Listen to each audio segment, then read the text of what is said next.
it's Lee from colouringqueen.net, and today I am colouring Johanna's Christmas colouring book for my Hello Christmas 2023 colour along, which is basically Halloween pictures or Christmas pictures, and it's being run on Instagram until the end of December. It's my cunning way of actually forcing myself to colour Halloween or Christmas pictures because I'm always totally hopeless and don't do it until the last minute, if at all. And I can't tell you how many whips I've got. Now, I've had Johanna's Christmas book for a long time, but I really haven't made much of a dent in it. I do have 2 copies, but I think I've only done like 2 pictures in the whole book. So today I'm going to colour this gorgeous little reindeer with the background on it. And I'm going to do like a blue background, and I think I'll put some Posca like snow on the back.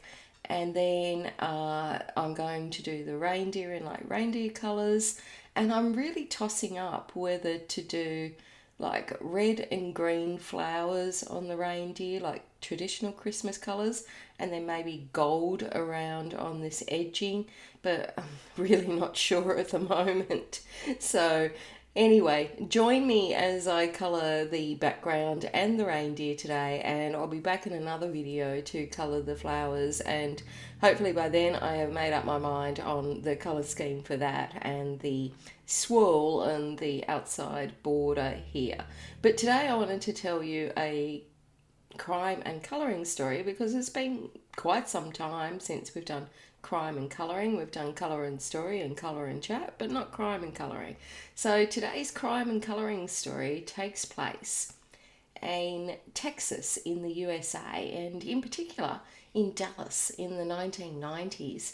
Now, funnily enough, it's the only place that I've been to in Texas, and that was in the 1990s. And I remember the huge buildings, plus that Texan accent and the particular manner of speaking. You're all and all you're all. I love it. I just love it. And of course, back in the 1990s, Tallas was pretty famous for the TV series of the same name. All big hair and shoulder pads, and of course a fabulous Larry Hagman as JR. I remember going on one of those tourist bus trips to the Southport Ranch that was used for filming of the TV show Dallas, and just being so incredibly disappointed with how small it was in real life. In the show, it was absolutely huge. It looked massive. The pool looked huge. Everything was huge. Bigger in Texas, as the saying goes. But in reality, it was tiny. They had wide-angle lenses working their magic in those days to produce that illusion. And in Texas at that time, there would also be another master of illusion as well, and with a bit of mystery about them, just like who killed JR. And that was the time of Cowboy Bob. Now, as the name implies, dressing like a cowboy and back in the 1990s in Dallas, it didn't stand out too much. At 5'10", brown leather jacket, cowboy boots, sunglasses, and in his 40s with a full beard and a sprinkle of grey hair and a hat, he certainly looked the part. Cowboy Bob made his first appearance in May of 1991 when he walked into the American Federal Bank in Irving, Texas, and calmly he walked to the teller and without speaking a word, pushed over a handwritten note on lined notepad in his gloved hands, and the note said, "This is a bank robbery. Give me all of your money, no marked bills or die packs." And the young teller immediately obeyed, handing over $1,200, which Cowboy Bob then carefully checked for die packs. And back in the day, the die packs were actually quite firm, and so you could pretty well flick through a stack of notes, and you could immediately see the die pack or feel it because it was quite a bit heavier. So finding none, he put the cash in his bag, cheekily tipped his hat at her, and calmly walked out of the bank. It took less than a minute without any hint of panic. There was no rush, there was no violence, there wasn't even a word spoken. And there was nothing for the police to go on. The hat and the head held down helped to avoid being recognised from the security cameras, and of course the gloves left no fingerprints. At the end of the day, the police had nothing, no leads, nothing. The sources haven't mentioned it, but I presume that Cowboy Bob retrieved the handwritten note from the teller, eliminating any opportunity for handwriting analysis on it. But that wasn't the last that Texas would see of this bank robber. The FBI were called in, as bank robbery is a federal offence, and their lead agent, Steve Powell, with over 20 years' experience, was in charge, and he was a little bit impressed. A robbery that could be committed without a hint of violence within a minute, and the robber was as cool as a cucumber. The coolness of the robbery made him think he was definitely dealing with a professional, and the FBI then named this mysterious robber Cowboy Bob. With nothing to go on, the FBI's investigation ground to a halt as soon as it started, but that wouldn't be for too long. 7 months later, Cowboy Bob struck again, and it was in December of 1990. And while customers may be thinking of Christmas plans, Cowboy Bob was thinking about money. And with the same MO that he'd used previously, Cowboy Bob strolled casually into the Savings of America Bank, handed over a note, again saying that this was a robbery and demanding no die packs. Cowboy Bob again checked the bag when handed over by the teller for die packs, and without a word or leaving fingerprints or anything to identify him, made off with $1,200. This time, the police caught a break. An eyewitness had seen the cool and calm collected cowboy get into a 1975 Pontiac Grand Prix parked out the front of the bank, and they managed to jot down the licence number. And it wasn't long before the FBI were able to trace the owner of the licence plate. Now, they soon arrived at the home in full force to find a lady sitting in her living room, so totally confused as to why so many people were interested in her car, a red Chevrolet, not a 1975 Pontiac. And on inspection, the license plates were missing. Someone had the forethought to realise the car could lead to them, and had been clever enough to switch plates, and was someone that clearly didn't notice, they didn't drive enough for it to be immediately noticed quickly. But that wasn't the only break that the FBI got. They soon realised, after spending hours reviewing security footage from the banks, that there was something a bit odd about Cowboy Bob. In particular, it was Cowboy Bob's hat. It was actually on backwards. Now, a real cowboy would know that, in fact, anyone that spent any time watching Dallas would know that a hat is meant to be put on a certain way, and this one was backwards. Now, this made the FBI think that they were not dealing with a real-life cowboy, like Butch Cassidy and the Sundance Kid, but a fake cowboy, a fake persona. Now, Cowboy Bob didn't rest for too long, and in January 1992, just over a month after his last robbery, he struck again at the Texas Heritage Bank in Garland, and again the same MO was used. Cowboy Bob casually strolled in and calmly handed over a note demanding money and no die packs. As usual, he checked for die packs before placing several $1,000s in a bag, and then calmly strolled out to the Pontiac, audaciously parked right outside the bank. Of course, as usual, the Pontiac had stolen license plates, and Cowboy Bob again didn't utter a word. These robberies were so quick. So far in 3 robberies, Cowboy Bob had never spoken, never used violence, always had the same style of note, and the license plates were always stolen. He continued to elude the FBI, who were no closer to finding his identity 3 robberies in. And in May 1992, he struck again just 5 months later, this time in Mesquite in Texas. As usual, he handed over the note demanding money and no die packs, and as usual, he checked it before placing it in his bag. Now, this time, there were die packs that the teller had slipped in, but Cowboy Bob just calmly handed them back and went on his way with about $5,000. Again, no fingerprints could be obtained because, as usual, he wore gloves. Over 4 months went by before Cowboy Bob struck again. This time it was the first Gibraltar bank in Mesquite. And just like always, the same MO was used, and Cowboy Bob left with nearly $1,700 odd dollars. The FBI, as usual, were called in to investigate and hopefully this time find some sort of clue on who this elusive robber was. Someone had again caught the license plate, but when tracked, the license plate belonged to a Mesquite resident who went outside to his driveway to find his plates missing. While they're investigating this robbery, they received word that another robbery had taken place nearby. I mean, surely it couldn't be the same person, but it was. Cowboy Bob had struck again, twice in one day, this time at the First Interstate Bank in Mesquite. As per usual, the same MO was used, and Cowboy Bob, of course, was always polite, tipped his hat at the teller before sauntering off with $14,000 and making off in the Pontiac, having committed 2 bank robberies in the same day, just like Butch Cassidy and the Sundance Kid did in the movie. Now again, someone took down the license plate on the Pontiac and the FBI duly tracked it down. This time, there was a surprise though. Unlike all the other times where the license plate did not match the car it was registered to, this time it did. It looked like they were getting close to cracking the case. The car was registered to 52-year-old Pete Tallas. So Cowboy Pete, maybe?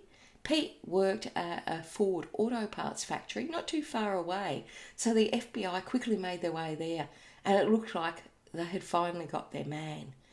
Pete was soon located and brought in for an interview where he readily admitted that he owned the Pontiac.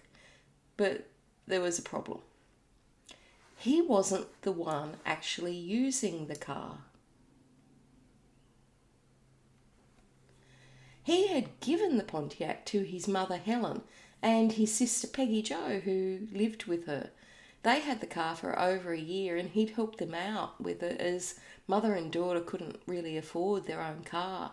He cooperated fully with the FBI, gave them his mother's address, and soon the FBI rocked up at the apartment complex in Garland, Texas, where the 2 women lived. In the car park, there was the Pontiac with the license plates that matched the description of those taken down by the eyewitnesses. And while they were walking to the apartment complex, they noticed a woman in shorts and t-shirt, and she made her way to the Pontiac and drove off out of the car park. The FBI figured that this must be Cowboy Bob's girlfriend, and he was still in the apartment with the elderly woman. So care obviously needed to be taken with this, because who knows? So the FBI team divided up. One group would follow the Pontiac and one group would go to the apartment. They waited until the car passed the apartment complex out of eye range, just in case Cowboy Bob was out there looking out the window before pulling it over, because they didn't want any harm to come to the elderly woman or perhaps her daughter that might be still in the apartment. Now, the woman driving the Pontiac was 48-year-old Peggy Joe Tallas, and she was the sister of Pete, the car's owner. The FBI questioned her about her movements that day, and she told them she'd gone out in the morning, bought some fertilizer from a plant nursery. And FBI agent Steve Powell told This Is Criminal podcast when they pulled her over that they put her in the back seat of the car and said, "All right, Peggy, you know this car was used in the bank robbery. Who's driven it?" "Well," she said, "just me." And I said, "It's going to be over here in just a minute." I said, "You need to tell me who he is. Tell me." And she said, "It's just me driving the car." And I said, "All right, who's in the apartment?" And Peggy said, "Well, just my elderly mother." So I got out of the car. She wasn't going to share anything with me, and I understand that. So I told the agent, I said, "We're going to have to go in." So Steve Powell stayed with Peggy Joe while the agents made entry into the apartment. And finally, one of the agents comes back to the car and he says, "Steve, we've got the beard, the hat, the jacket, and a firearm." And I said, "Oh, okay." So he goes back in and he's sitting back in the car with Peggy and he says, "Listen, Peggy, listen, you know, we've got the disguise. Now, where did he go?" And in just a moment, the agent came back and said, "Steve, we've got all the money from both robberies." And I say, "Okay, good." So I get back to the car and I said, "Hot Rod, which is what he called Peggy Joe, "Hot Rod, you know this is over. Now you've got to tell me who he is." And Steve recalled that Peggy was just very calm. He kept asking Peggy Joe, "Who are you protecting?" "Well, nobody." "Well, who's been in the car?" "Just me." And we just kept going round and round. Steve wasn't getting anywhere with Peggy Joe. He was sure she was protecting someone, Cowboy Bob, but that's when he noticed it. The sun had changed, and what was previously not noticeable became obvious in the light of the car. He noticed, looking at Peggy Joe, that she had white flakes coming out of her hair. His first thought was dandruff, but then the pieces fell into place for Steve. He noticed something else. On her upper lip, she had a white residue of film, the sort of mark that might be left from the glue from a fake beard and moustache. Steve said to Peggy Joe, "You're my bank robber and you're under arrest." He said she expressed no emotion. Cowboy Bob was an illusion. The real bank robber was a woman. It was Cowboy Babette, as Steve would joke. Peggy Joe Tallas was Cowboy Bob. Meanwhile, the other team quickly found the spray-on hair colour that Peggy had used to colour her dirty blonde hair grey in the apartment. It's the sort of product that you use at Halloween in a can. Although the FBI were able to solve the case of the Cowboy Bob robberies, the mystery of what drove a middle-aged woman to commit multiple bank robberies continued to fascinate and amaze people. Steve Powell really wanted to know why she had decided to rob 2 banks in one day, and why, before the second robbery, she didn't take the time to steal another set of license plates. Had she gotten so cocky that she thought the FBI would never catch her? If she had just followed her usual routine, Steve Powell later said, we could still well be wondering who Cowboy Bob really was. But Peggy Joe wouldn't tell him anything. In fact, she wouldn't tell anyone what her motivation was. She was appointed a lawyer, a court-appointed lawyer, and he hired Richard Smith, who's a psychologist specialising in evaluating criminals, to interview her. He discovered that initially the first robbery may have been for pure financial motivations, as she told him she needed to pay for her mother's medications. But that didn't explain why she continued to rob banks and why she never asked her siblings for money for her mother's care. She told the psychologist calmly while smoking a cigarette that she had no intention of robbing a second bank or a third or a fourth. But maybe this was not a crime that was driven purely by just one thing, greed or financial need or a middle-aged woman having a midlife crisis. Maybe it was more than that. Maybe it was a combination of multiple factors.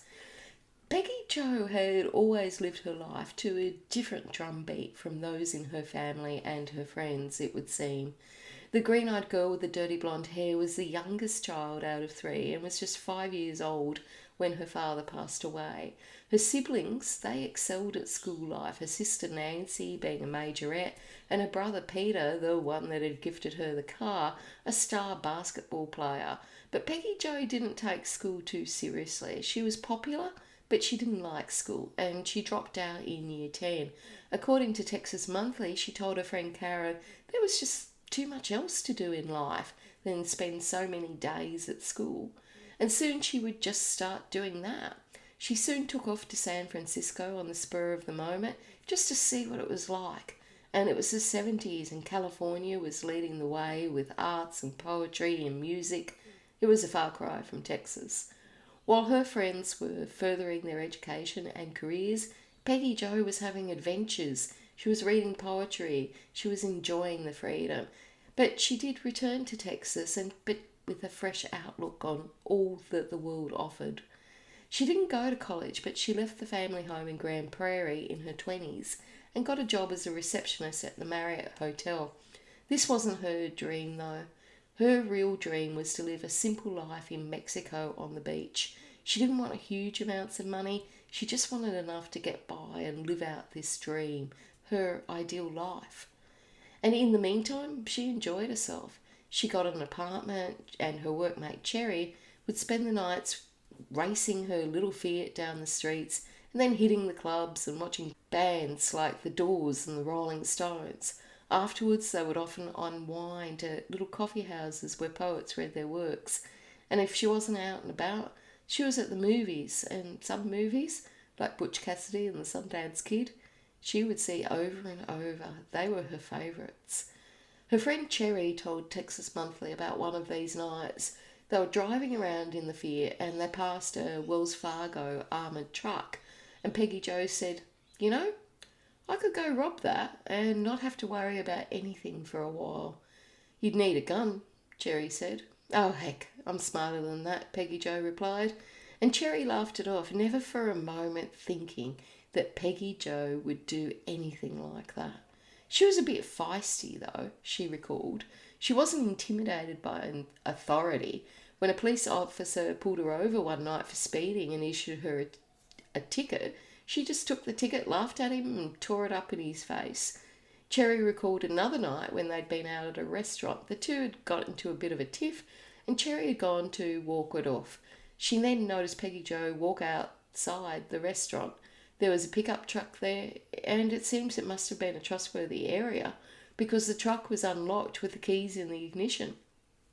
Cherry soon seen Peggy just get in it and drive away.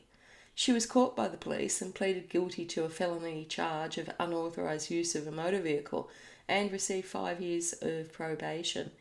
So Peggy had a wild side, but usually as you age, the wild side decreases unless you adopt a life of crime, and that's what makes Peggy just so fascinating to study. It wasn't long, though, before Peggy Joe met a man. Her dreams of living on the beach in Mexico were pushed aside for this man, a bank manager who had stolen her heart. They dated for a while, and it seems that Peggy Joe had quite strong feelings for him. And she was surprised one day to see his car in the car park with an attractive woman in the passenger seat. She approached the car and asked the woman what she was doing in it. And the woman replied, "Well, ma'am, this is my husband's car." She had no idea that the man she had fallen for was already married. It seems after this that Peggy Joe just really lost interest in dating and she was happy to live her life alone. Many tried and asked her out, but she always turned them down. Maybe, fortunately for Peggy Joe, her mother, that she'd always been close to, needed her. And Peggy Joe moved in with her mother into a small apartment. Her mother, Helen, was suffering from a degenerative bone disease, and she really came to rely on Peggy Joe to help her. Over the next couple of years, as well as caring for her mother and working, she also experienced her own medical problems. She'd injured her back at some stage and there was also an emergency mastectomy. She was laid up on bed rest for weeks. At this time, finances became a real worry. Peggy wasn't able to do the usual workload due to her health problems, and between the funds she had and her mother's social security payments, they weren't keeping the wolves away from the door.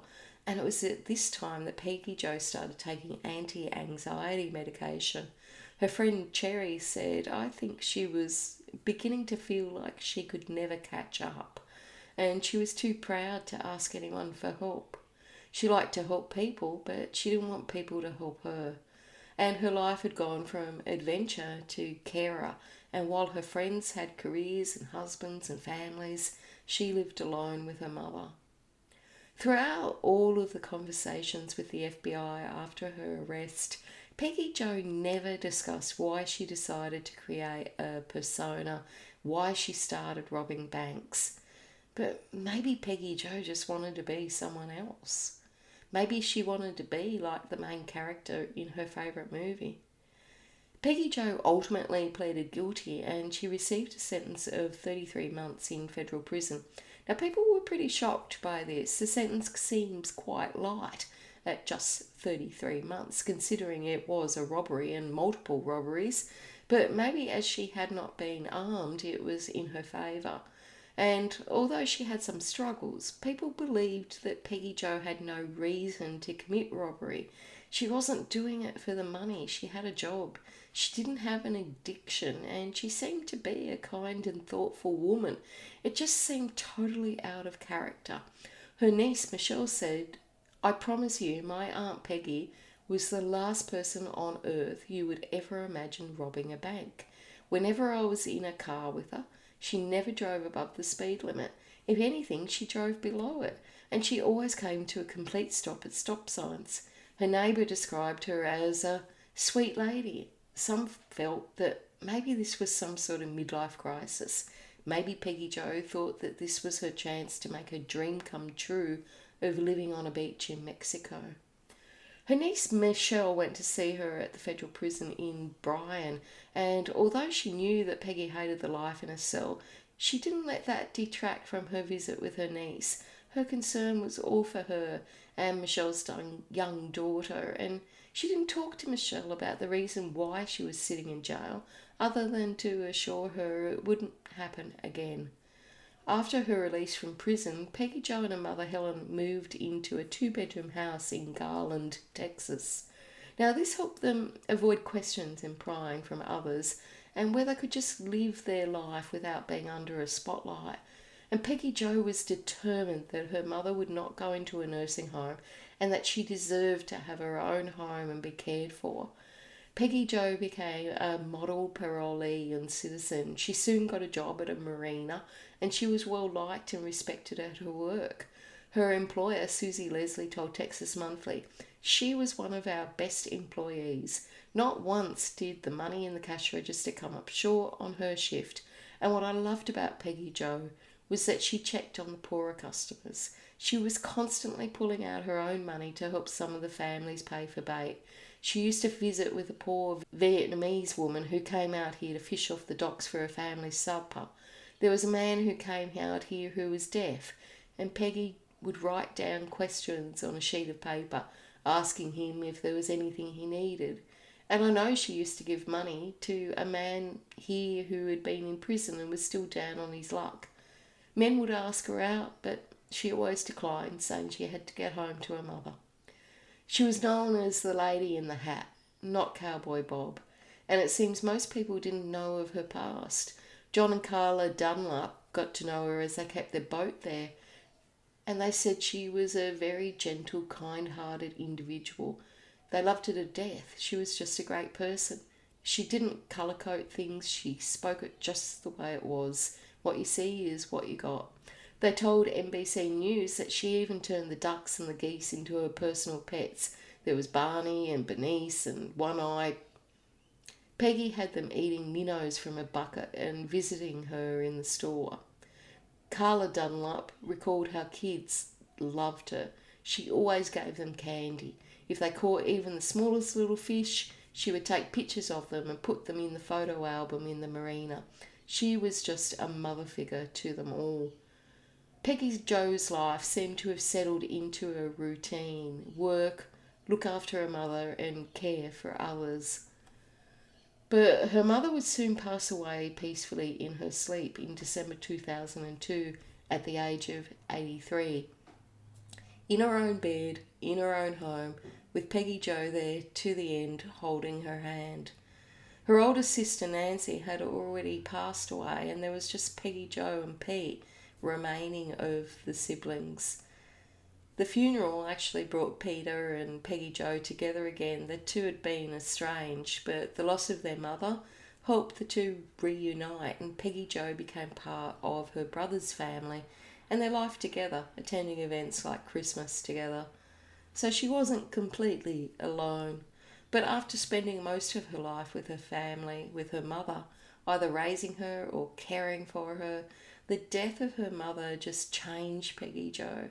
Her brother had his own family and she had, well, nothing. But the dreams that she had never really let go. It seemed like an impulse, but maybe it was years in the making. But Peggy Joe decided to sell or give away all of her possessions, just keeping a few plants, the glass dolphins that she collected, a firearm and some personal items.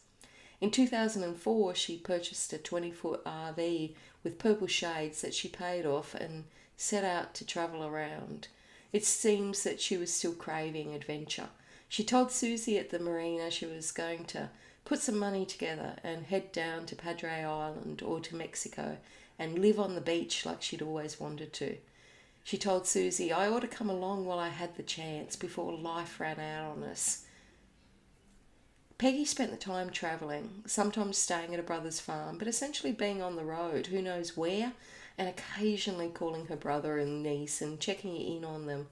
In the late summer of 2004, Peggy Joe rang her friend from the marina, Carla, according to Texas Monthly. She'd been a constant support for Carla. When Carla was diagnosed with breast cancer, it was Peggy Joe who was there every day checking in on her. She even brought her a cap when her hair started to fall out. And she left a message that Carla found so concerning that she had her husband go out and look for now 60-year-old Peggy Joe. Maybe he could give her some money or help her in some way, just like she had been there and helped Carla. But her husband wasn't able to find Peggy Joe. Carla recalled on the message she asked how I was doing, and she said she was about to hit the road. And then she said, and no matter what happens to me, always remember that I love you. Shortly afterwards, there was another robbery in East Texas. It was May of 2005 when the Guarantee Bank in Tyler in East Texas was robbed. Strangely enough, they'd been robbed at the same time the year prior, and the lone bank robber hadn't been caught. The robber was described as an older man. He was outfitted in all black with a round stomach, a scraggly moustache, a black floppy hat, dark sunglasses and black gloves. The man calmly strolled into the bank unarmed. When they approached the teller at the bank, they politely asked him what was described as a feminine voice for the money in their cash drawer. A young woman, barely out of her teens, gave them everything she had in her drawer, over $11,000. The robber didn't check the stack of cash for die packs, and as they walked out of the bank, the die pack the teller had included exploded. A pile of red dye and smoke went everywhere, rendering the cash useless. The robber made a run for it, crossing 7 lanes of traffic to a parked RV to make their escape. Cowboy Bob was back, but she had made a ton of mistakes. A family in a car realised what was going on and pursued her. He was a former bank manager. He knew what a die pack looked like.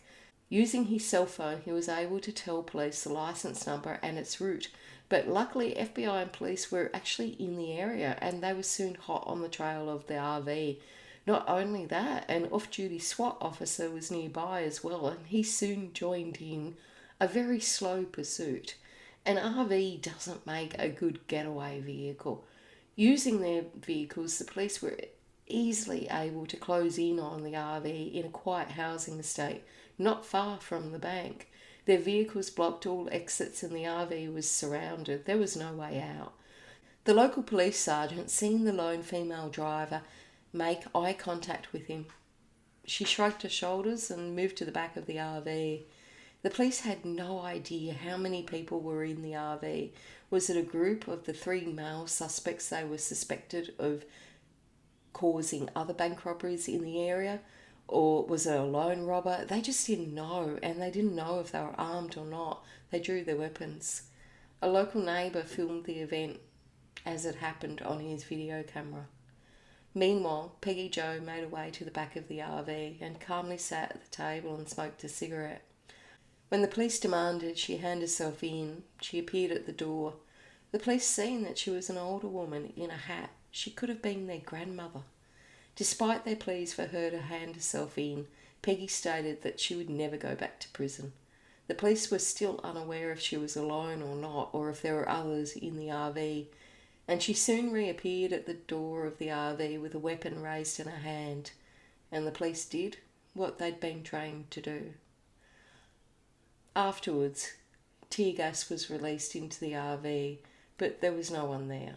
This had been a lone robber.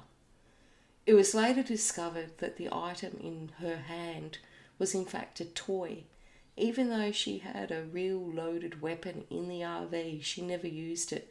She never wanted to harm anyone at all, although her actions would certainly have traumatised many people, including the bank staff and the officers there on that day.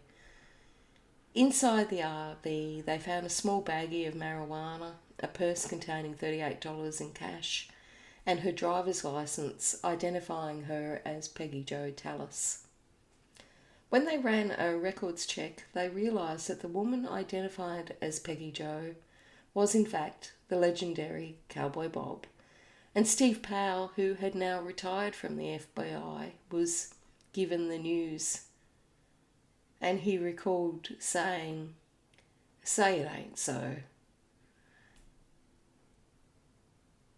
Even though they were on opposite sides of the law, he seemed quite fond of his adversary and quite saddened about what had happened to her. No one will ever really know why Peggy Joe did what she did, but I suspect that she wanted not only money but also adventure and to feel alive. I suspect there was something else in Peggy Joe's last robbery. It was just so different from her previous robberies. The change in costume, which was so evident that even the teller told the FBI that it looked like a costume. The use of her voice, the lack of checking for die packs, changing the license plate and thinking she could escape in an RV. It just all seems like too much sloppiness for someone that was so adept at what she did, someone the FBI initially thought was a professional. Maybe she wanted to push it and see what she could get away with. Maybe she was out of practice. But I personally think that Peggy Joe was willing to roll the dice. Either she rolled the dice and made a getaway to a beach in Mexico, or she faced getting caught on her own terms and without facing old age alone or in a nursing home. It's hard to find sympathy for criminals usually, especially with so many horrific crimes. But there's something about Peggy Joe Tallas that makes her a class of her own, in my opinion. She's not the true criminal, but yet she is. Maybe she was two distinct personas, Cowboy Bob, the bank robber. And how did she learn that? How did she learn about die packs? And Peggy Joe Tallas, the adventurous, loving daughter, the woman that cared so much for so many. Who knows? Her niece Michelle remembers her as a wonderful, loving woman. She told NBC News, when she came over to babysit me and my brothers, she made up funny games for us to play. She cooked us popcorn. And then at the end of the night, she told us ghost stories, where the ghosts were always creaking up the stairs and the doors were squeaking. She truly had a heart of gold. I would love, as always, to know what you think of this crime and colouring story. Do you think Peggy Joe was all bad? I don't know. I'm very confused by Peggy Joe Tallas, but I do have sympathy for her. Peggy Joe Tallas was offered many times to make a movie or a book about her life, and each time she refused. She never wanted to talk about her experiences as Cowboy Bob, saying that there have been things made about Peggy Joe Tallas. You can look them up online. I haven't watched any of them, but I think out of all the sources that I looked at, Skip Hollingsworth for Texas Monthly, he always tells a great story, and as he did with Cowboy Bob. So that's it from me. I'd love to know what you think of Peggy Joe Tallas. Until next time, stay safe and happy colouring.